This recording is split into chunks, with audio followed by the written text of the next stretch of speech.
ओम शांति। 26 अप्रैल 2024 की साकार मुरली से होमवर्क। आज की मुरली से हम लक्ष्य लेंगे।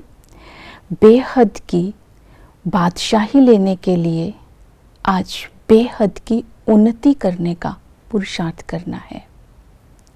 इसके लिए आज हम स्वमान लेंगे, मैं सहज योगी आत्मा हूँ।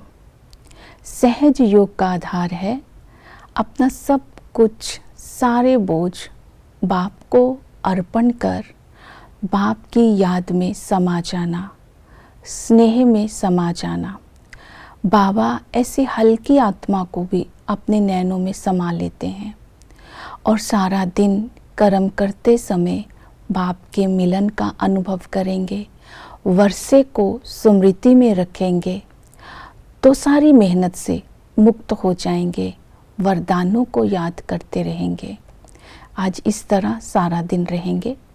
दूसरा है चिंतन। आज चिंतन करेंगे, सदा ही खुश रहना है, उसकी क्या विधि है और मैं ऊंच पद के लायक कहाँ तक बना हूँ, इसका रिफ्लेक्शन करेंगे। लक्ष्य को प्राप्त करने के लिए, बेहद की उन्नति करने के लिए आज बाप हमें बताते हैं, बेहद का बाप संगम पर आकर बेहद की उन्नति कराते हैं। बेहद की उन्नति जिसकी प्रालब्ध हमें आधा कल्प मिलती है, इसका आधार है बेहद का वैराग्य, श्रीमत याद। बेहद का वैराग्य बाप दिलाते हैं। इस समय जो कुछ भी तुम देखते हो सब मिट्टी में मिल जाना है, ये पुरानी दुनिया है। बाबा ने कहा जो भी तुम्हारे साथी हैं वो सब मतलबी है। तुम्हें एक बाप को याद करना है और वो जो पढ़ाई पढ़ाते हैं उसे पढ़ाई पढ़कर बेहद की उन्नति करनी है तो बेहद की बादशाही मिल जाएगी। तो ये बेहद का वैराग्य करते हुए आज प्राप्तियों को स्मृति में रखेंगे। दूसरा है श्रीमत। श्रीमत के लिए आज बाबा ने कहा कि तुम श्रीमत ये मिलती है कि मनसा वाचा कर्मणा, किसी को दुख नहीं देना, किसी के नाम रूप में नहीं फंसना है। बाप ने तुम्हें तीसरा नेत्र दिया है। इस तीसरे नेत्र से शरीरों को नहीं देखना है, क्योंकि शरीरों को देखने से विकल्प चलते हैं। आत्मा भाई भाई की दृष्टि को पक्का करना है। बुद्धि में विकारों के संकल्प ना आए, मन में नेगेटिव सोच ना चले, किसी के नाम रूप में फिर नहीं फंसेंगे। फिर बाबा ने कहा बाप समान वफादार बनना है, अर्थात बाप को ना डाइवोर्स देना है ना फारकती देनी है। डाइवोर्स साजन को दिया जाता है, फारकती बाप को दी जाती है। बाबा हमारे लिए सारे रिस्पॉन्सिबिलिटी निभा रहा है, हमें भी बाबा के प्रति वफादार बनकर बाबा का बन करके रहना है।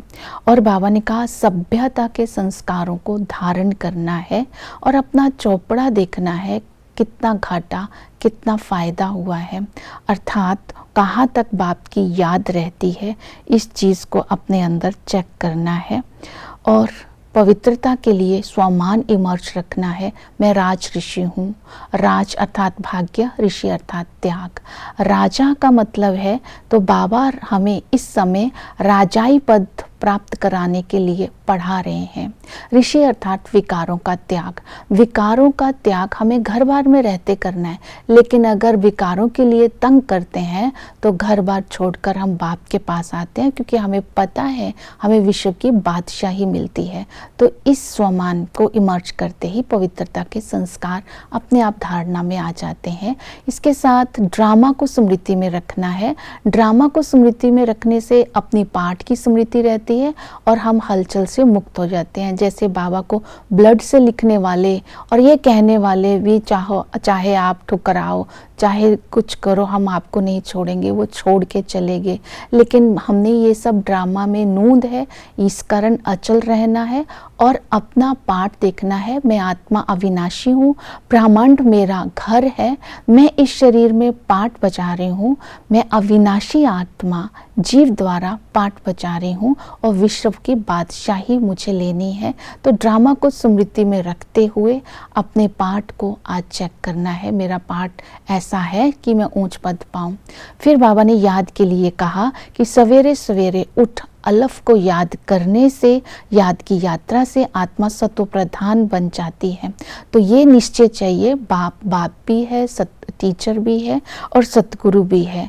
हमें बाप के संबंध से बाबा को याद करना है, क्योंकि साकारी बाप, निराकारी बाप साकारी के तन में आए हैं, तो हम उसे बाप दादा कहते हैं।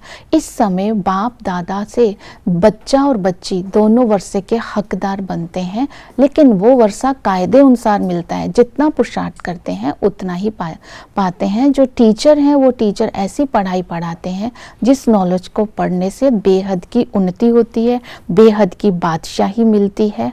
और इस पढ़ाई को कभी भी छोड़ना नहीं है, इसे बेपरवाह नहीं बनना है, दूरदेशी बुद्धि बन करके राजाई पद को पाना है, क्योंकि इस राजाई में ना कोई विघ्न होता है, ना कोई छीन सकता है। सतगुरु हमें गारंटी करते हैं कि मैं तुम्हें सुधार करके, तुम्हें पावन बना करके साथ ले जाता हूँ। मुझे प्राणदाता भी कहते हैं, क्योंकि मैं तुम्हें मुक्ति भी देता हूँ, जीवन मुक्ति भी देता हूँ, नया जन्म भी देता हूँ, क्योंकि सतयुग में अकाले मृत्यु नहीं होती है। ओम शांति।